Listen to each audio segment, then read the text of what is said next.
So I went a little crazy at Bath & Body Works the other day. I got 11 mists, which I don't think I've bought that many mists at one time at Bath & Body Works in easily 4 years or so.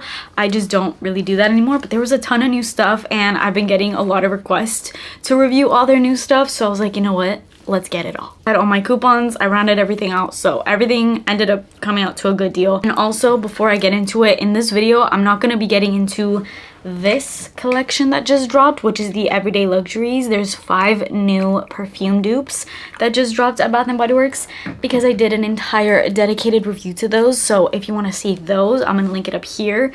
Today I have 6 of the other mists that I picked up that were also new. Not all of them, there's a couple that I picked up that were not new mists, but I got all of the other new mists, like the musk collection that just dropped. There's a rose one covered in roses that just dropped, so we got it all.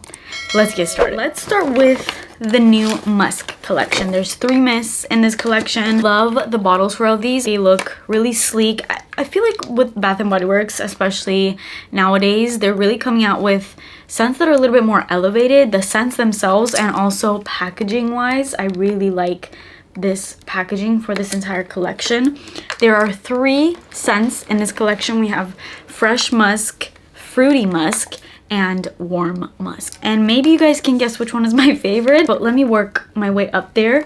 Let's start with fresh musk. This is fresh musk right here. And this one has crisp bergamot, creamy musk, and sheer woods. It says musk made personal with a veil of clean and captivating woods. And these newer mists are all for body and hair, which is nice. This one is so nice. I was surprised. Musk is one of those notes that is hit or miss for me. It could either be done super well and I love it, or horribly to where it smells like a BO type of musk, and in that case, absolutely not. I think you guys know I've been scarred by musk in the past before. If you know, you know.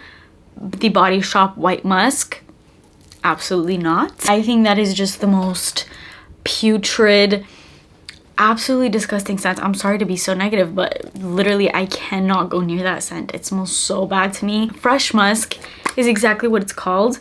There's a powderiness to it, and also there's a cologne vibe to this one. I'm not sure if any of you guys are picking up on that, but I get a really pretty cologne vibe. And I say pretty cologne vibe because it's like a little feminine, but it has masculine touches, so it's definitely a unisex scent for sure. I love that cologne vibe in here because I love cologne scents. Maybe not all the way cologne, I don't want to smell like a man, but I do love a little touch, a little hint of that in my perfumes. And this one is such a nice, definitely more skin scent, but it projects and it smells like a really high-end perfume. I already have so many layering ideas.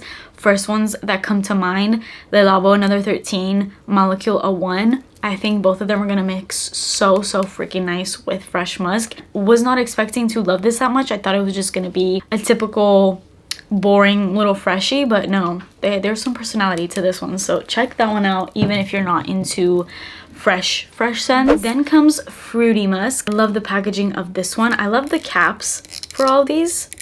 That's ASMR right there. This one has dewy raspberries, sugared musk, and velvet moss. I love that the fruit that was used in this is raspberry because I love my berry notes. And also I was a little scarred by the new Alien Pulp that was supposed to be all about raspberry, but in my opinion was not at all whatsoever. But anyways, let's not talk about that. I'm still traumatized by that scent. This one, on the other hand, is true raspberry. This is so freaking good. It kind of reminds me of Black Raspberry Vanilla, which I also really loved, but this is more emphasis on the raspberry, and the raspberry in here is exactly what I wanted to smell in the Alien Pulp. It's true raspberry freshness with hints of sweetness. It kind of reminds me of the Haribo berry gummies. It smells like those. It's so candy-like and sweet and delicious. I love this one.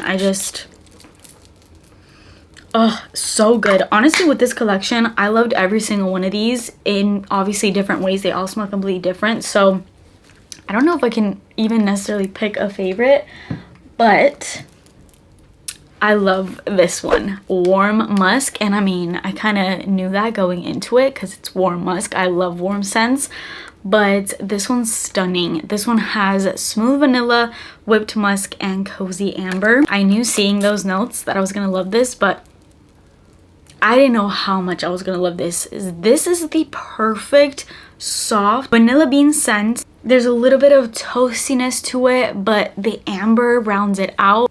It's whipped musk. It has this like whipped cream kind of feel. It is so pretty. I feel like this is a more delicate version of Vanilla Skin from Fleur. Just so much softer and closer to the skin. Obviously, fitting name. But yeah, this is so pretty.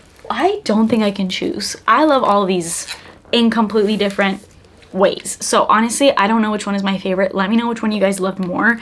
But this collection, this entire collection, huge hit for me. I loved this so much, and I didn't think so because I mean, like I said, musk is not my most favorite note in the world, but what they did with these scents was a 10 out of 10. And I feel like these are going to be so good for mixing, because with these 3 scents you could pretty much create a million combinations with perfumes, because they each fit with different perfumes.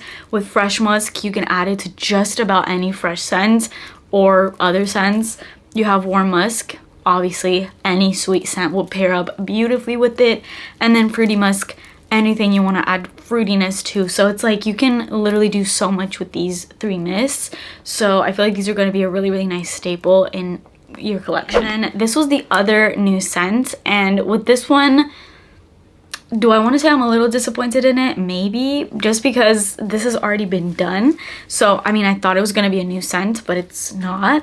This is Covered in Roses. I love the packaging, super pretty, but this is just Delina, and we already had Delina in one of the Everyday Luxuries collections that came out, I'm not sure, maybe last year or the year before, but we already had that scent. So I think this is just a repackage of that.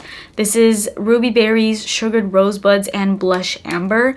And this is their new signature, where you're gonna get the perfume and body cream and just everything. This is the new You're the One. I like this because I like my Delina, but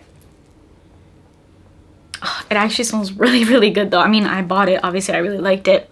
And I was with my husband at the store, and he immediately was like, oh yeah, that smells really good. He loves Delina, and that's like a man thing. I don't know why men are huge fans of Delina. This has Ruby Berries, Sugared Rosebuds, and Blush Amber. Literally Delina, which is great if you don't have Delina and you want it on a budget, because I mean, this is under $20 and you can get it on sale for like $5 on a sale day. So that's great. It's just for the reasons that it's a bit repetitive is why I didn't like it. I wish that they did something different with it, but I'm not complaining. It's still a really pretty scent. And then I picked up this. I'm obsessed with this scent, and I need you all to pick this up, even if you don't love rose scents. Rose is, honestly, it has really worked its way up into my favorite notes, depending on how it's done. And I say this every time I talk about rose, but like, it could be done in that horrible rose kind of way, or this beautiful rose water, ethereal, feminine, earthy in the perfect way, so dewy and fresh. I love that kind of rose. And this scent, this is not a new scent, but as soon as I saw it, because it has been discontinued, I do have a mist of it in my collection already, but I'm holding on to it because it wasn't really popping up. So I was like, I don't know if this is ever gonna come out, and I'm so happy I got a backup of it. This is one of my favorites. It's one of my favorites, just like staple every day, coming out the shower, layer with everything. It's the perfect rose scent that gets you so many compliments. Again, this is so pretty. I think it's just because it's so feminine, so you immediately just kind of evoke that vibe when you have this scent on. This has airy rose water, jasmine petals, and creamy musk. It says, modern and delicate, wrap yourself in the romance of a freshly cut rose bouquet. I love anything romantic and ethereal, and you know what? This reminds me of Pride and Prejudice. I feel like this is what the whole set of Pride and Prejudice smelled like. I'm obsessed with Pride and Prejudice, if you didn't already know, but this is incredible. So good. Such a good rose scent. I need everyone to own that, because I feel like the world would be a better place if everyone smelled like that. And these last two were really random, but I was doing the buy 3 get 3, and I was at a point where I was like, I don't know what to get. So I got these two, starting with Japanese Cherry Blossom. My mom owns this scent, and every time she wears it, I really like it. I know this is such a classic throwback. It's like their OG scent, and I know a lot of people also don't like this, because it smells more mature. I think this is such a pretty scent. This has Japanese cherry blossom, Asian pear, fresh mimosa petals, white jasmine, and blushing sandalwood. It's such a delicate, soft, red smelling scent in the most beautiful way. It's floral in all the right ways, a little musky, it's got some sweetness to it, and I used to find this scent mature. I don't anymore. Maybe that's because I have gotten older, but yeah, I think that's such a pretty scent now. And lastly, I haven't owned this scent in a while, but 1,000 Wishes. I have the hand sanitizer of this, and the reason why I picked this up is because I always use the hand sanitizer. It's always in my purse, and every time I use it, I'm like, this smells really good. So I was like, you know what? I need the body spray back in my collection. And she's back. She's a classic. 1,000 Wishes has been out forever. I feel like it's got pink prosecco, sparkling queens, crystal peonies, gilded amber, and amaretto cream. And this is just an effervescent, sparkling, a little bit tangy, but also sugary at the same time scent. Really pretty, feminine, flirty, kind of girly kind of scent. And that is it. Those are all of the mists that I got on top of all of these from the Everyday Luxuries collection. I went a little crazy. I hadn't gone this crazy in a while, but I'm honestly so happy with everything. All the new collections were so good. I love the Musk collection. I love the new additions to the Everyday Luxuries collections. So everything was really, really great. So I'm glad that we're going into 2026 with some really nice mists. Let me know if you checked out any of these mists, which one is your favorite. What did you think about the Everyday Luxuries collection and the Musk collection? Let me know your thoughts in the comments. But that is it for me today. Please subscribe to my channel if you haven't already, and turn your post notifications on, and I'll see you in my next video. Bye.